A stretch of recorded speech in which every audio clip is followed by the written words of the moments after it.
We've got a lot to do, Mr Speaker. There's been a decade of denial and delay. Order. We haven't got a second to waste, and nor are we going to waste one.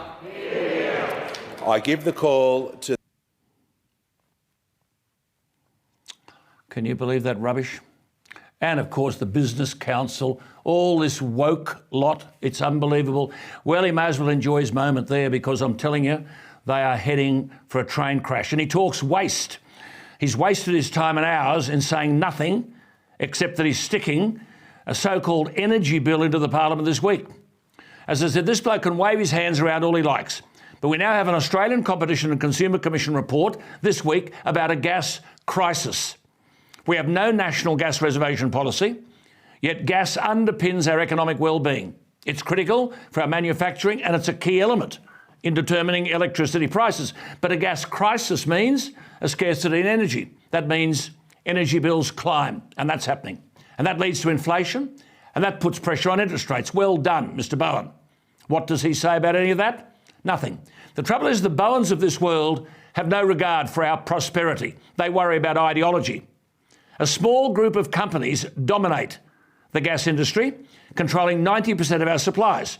So domestic users, business and families face uncertainty over supplies of gas.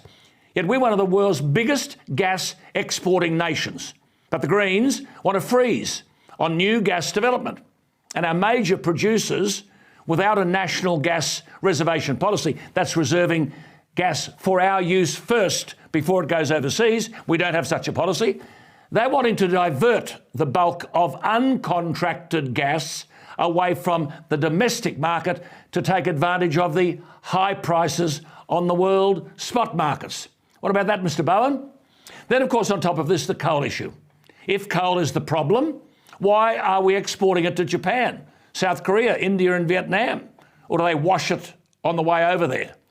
But those countries have invested in new, high-efficiency, low-emission, coal-fired power stations. And there are 345 of them being built around the world. What do you say to that, Mr Bowen?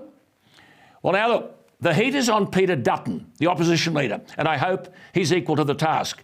He should oppose Labor's climate change bill when it's presented to the House of Representatives this week with a simple question.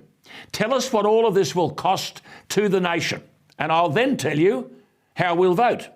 And then remind them that they fought an election campaign promising to slash electricity bills by $275. The sun will come up in the west before that happens.